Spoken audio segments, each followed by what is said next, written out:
Salut innovateurs, c'est Tease Online et bienvenue dans Interview, votre podcast qui parle de professionnels de multimédia et de l'audiovisuel. Aujourd'hui, on est à Laval Virtual, à l'espace Mayenne, qui se trouve à Laval en France. On va interviewer des professionnels. J'ai Shukia et Raphaël avec moi qui sont partis à la rencontre de professionnels. Ils vont vous raconter un petit peu ce qu'ils ont vu et ce qu'ils ont entendu. Alors de mon côté, je me suis rendue au stand Arte France où j'ai découvert un jeu immersif où on cherche des souvenirs. Ça, je vous laisserai voir ça dans la vidéo. Puis Janus, un dispositif de la gendarmerie qui permet de recréer des scènes de crime en 3D. Et pour ma part, bien sûr, j'ai eu la chance d'interviewer Berox Immersive et Altitude 101 qui font un peu des vidéos immersives en 180 et en 360 degrés. C'est parti. J'ai hâte que vous découvriez le contenu. En tout cas, merci de regarder Interview et si vous avez aimé, n'hésitez pas à liker, commenter et partager, vous abonner. C'était Tease. Ciao.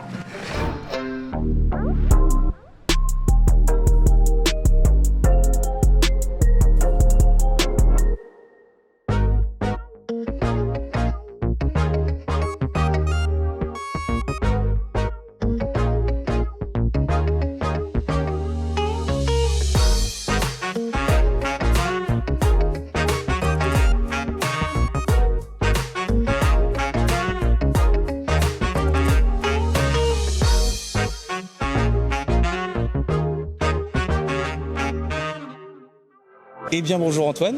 Bonjour. Est-ce que tu peux te présenter un peu rapidement ? Bien sûr. Je m'appelle Antoine, je suis le cofondateur d'Altitude 101, que j'ai cofondé avec Amaury il y a maintenant 2 ans. On s'est lancé à la base dans une boîte de production assez traditionnelle et là depuis 6 mois, on a complètement bifurqué sur le business de la vidéo immersive, spécifiquement pour l'Apple Vision Pro. Donc c'est des vidéos en ultra haute définition, en 180 degrés et en 3D, qui donnent vraiment un sentiment de présence jamais vu auparavant. Et on est sur une tech qui est absolument toute nouvelle. On utilise du matériel qui est sorti en fin d'année dernière et que encore très peu de studios ont disponible. Il y a moins de 200 caméras dans le monde entier.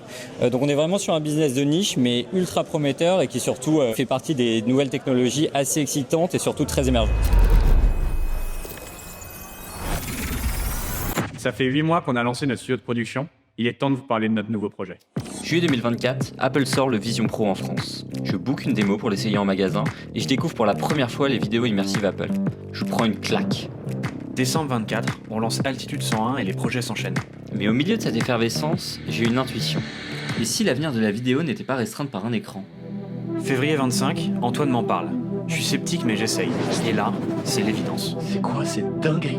Et du coup, à qui sont destinés pour l'instant ? C'est la question qui fâche. Pour l'instant, il y a très peu d'Apple Vision Pro dans la nature. Du coup, nous, notre business model, il est très simple. On bosse pour du B2B. On bosse pour des marques qui se veulent ultra premium et ultra innovantes et qui veulent vraiment donner une expérience sur un événement physique jamais vu auparavant pour leurs consommateurs. Donc l'idée, c'est de pas faire du quanti, c'est de faire du quali, de créer une expérience avec la marque qui peut être vraiment jamais vue auparavant et qui va créer une connexion bien plus forte que juste une vidéo traditionnelle. En parallèle de ça, on fait aussi du B2C, c'est-à-dire que pour montrer un peu les capacités de notre studio, nous on produit nos propres films. Donc on a pour l'instant sorti 2 films qui sont disponibles évidemment gratuitement pour tous les utilisateurs du Vision Pro et on en a tourné un 3e qui va sortir très bientôt. Mais du coup voilà, on mêle projet B2B pour des gros clients et B2C pour se faire connaître et surtout se faire plaisir aussi. Ce qu'on montre aujourd'hui sur Salon, c'est un mash-up de 6 mois d'images. Évidemment pour aller chercher ces images, on s'est fait plaisir, on est allé faire des choses qui nous parlent. Nous on est ADN très sport, très voyage, très... Je dirais pas extrême mais presque. Du coup c'est un peu ce qu'on montre dans ce petit film et voilà, c'est pour complémenter ce qu'on fait en B2B. Et malgré tout, le fait que ça commence à venir, parce que c'est vrai que l'Apple Vision Pro est encore très onéreux en fait, c'est pour ça que le commun des mortels ne peut pas se le procurer, mais est-ce que malgré tout vous avez réussi à avoir des projets concrets ? Complètement, ouais, pour être tout à fait honnête, de base on pensait ouvrir une branche immersive dans notre agence mais pas y aller à 100%. On a eu beaucoup plus de demandes que prévu et beaucoup plus de projets, donc maintenant on est 100% en immersif. En fait la vérité c'est que le Vision Pro c'est un produit qui s'est très peu vendu mais qui reste extrêmement, en termes d'image, inaccessible et ultra premium et mine de rien on dirait que c'est pas un casque VR. Les casques VR ils ont une image assez vétuste, voilà, c'est un milieu qui n'a encore jamais explosé. L'Apple Vision Pro est un peu catégorisé selon nous de manière différente et nous permet d'aller toucher des marques qui sont de base pas très intéressées par la VR ou en tout cas qui ont déjà fait des expériences VR, de renouveler cette confiance et d'aller sur quelque chose de beaucoup plus premium. Et pour vous donner une idée aussi, on fait pas mal de voyages avec nos clients. Là en l'occurrence on est allé au Salvador très récemment pour mettre en avant le développement du tourisme dans le pays pour inviter des mécènes à financer ces pays en développement.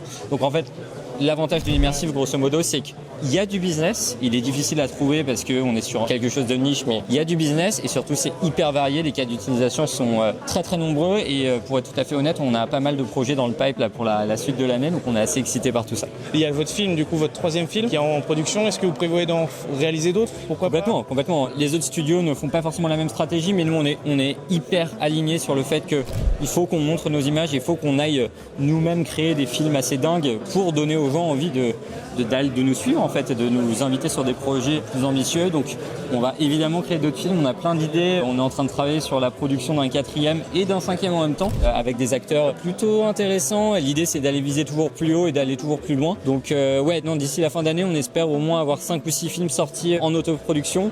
Quand je dis film, évidemment on appelle ça des films, mais c'est des vidéos à peu près de 10 minutes mais qui ont une narration, qui ont vraiment tout un processus beaucoup plus profond que juste des petites vidéos 2D. Donc voilà, on espère continuer ça le plus longtemps possible, mais on espère aussi avoir de plus en plus de projets clients avec des marques de plus en plus belles. On le souhaite parce que vraiment la petite vidéo qu'on a vue c'était top et merci beaucoup. Et maintenant plus qu'à tester.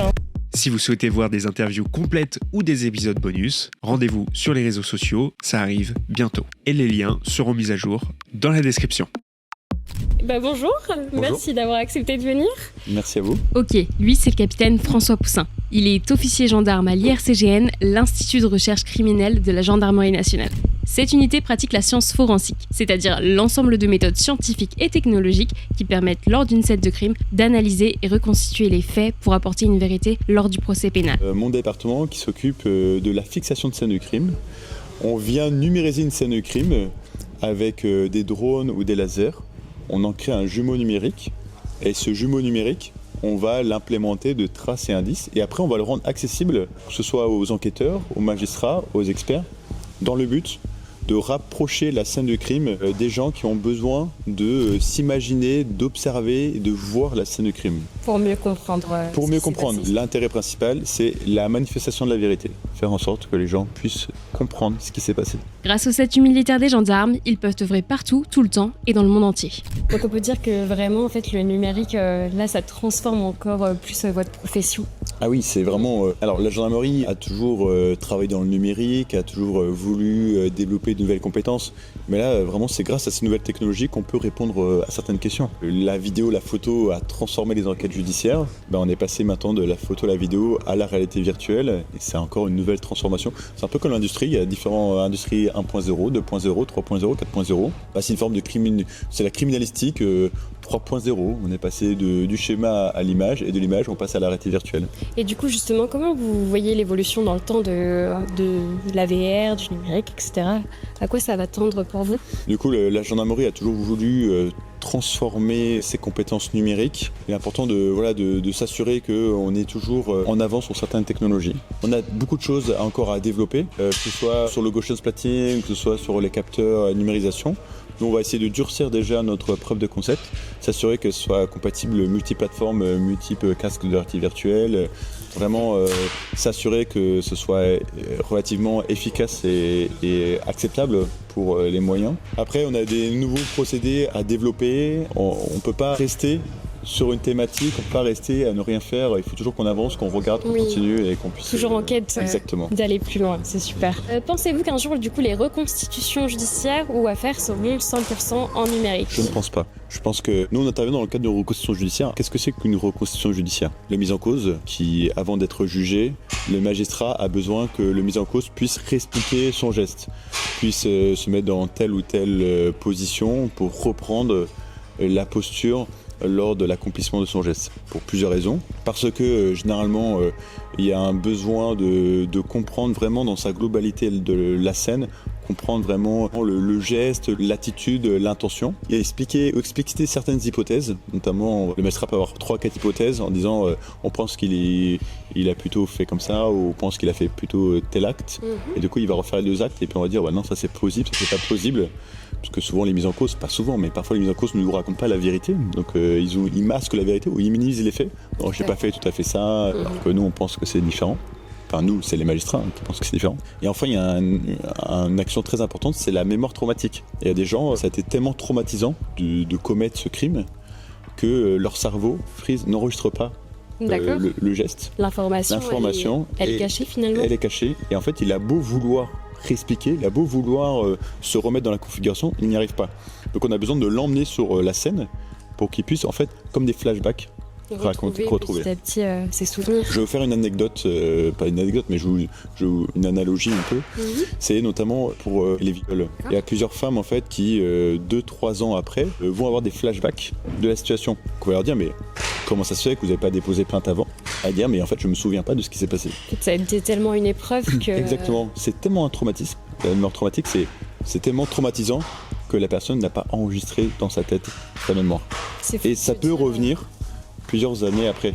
Et la meilleure façon de faire revenir, c'est de le remettre exactement dans la même situation. Donc là, dans le cadre d'une mise en cause pour une action criminelle, on va le remettre dans la situation et peut-être que ça va lui déclencher sa mémoire. Donc, est-ce que la réalité virtuelle, la reconstitution en réalité virtuelle remplacera toutes les vraies reconstitutions? Je ne pense pas.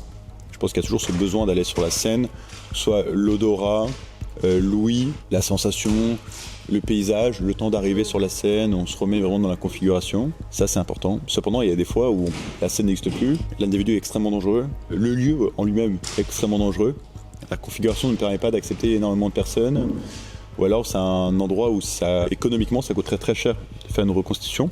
On pense à un port, un aéroport, une galerie commerçante. C'est vraiment complexe de fermer un ensemble, enfin un cœur économique. Ce qu'il faut se dire, c'est que quand on ferme une galerie commerçante, c'est l'État, c'est la justice qui rembourse les différentes entreprises. D'accord, ça j'étais pas. Donc du coup, ça peut coûter extrêmement cher. Du coup, dans ce cadre-là, une reconstitution judiciaire numérique permet de délimiter les coûts, mais tout en permettant quand même de remettre le mis en cause dans son environnement et qu'il puisse expliquer les faits. C'est un véritable outil, c'est impressionnant.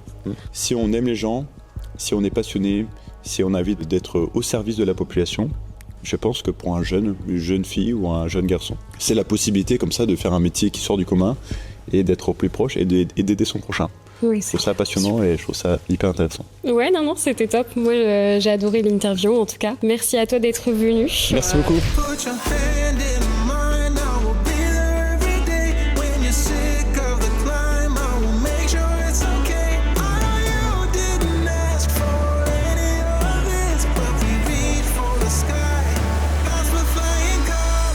Et pour terminer en beauté, nous sommes allés à la rencontre de Arte France avec le jeu The Amusement.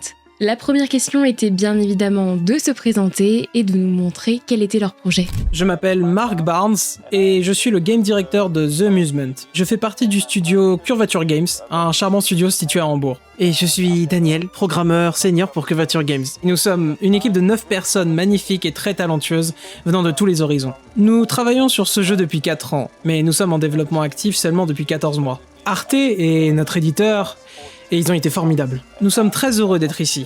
C'est un honneur d'être nominé d'ailleurs. Faire partie de cette communauté de gens formidables. Oh, et le jeu se nomme The Amusement. Il prend place dans un parc d'attractions abandonné dans les années 1920.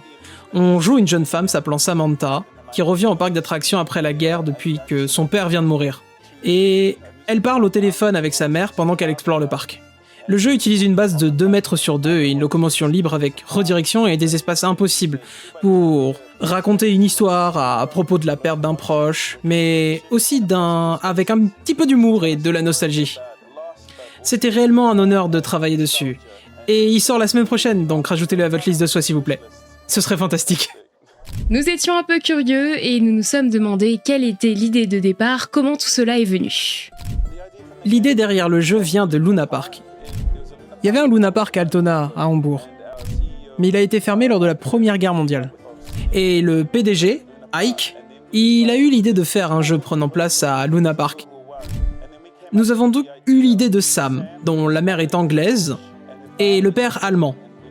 Et quand la Première Guerre mondiale a éclaté sur l'île, où se situe le parc, qu'est-ce qui se passe alors?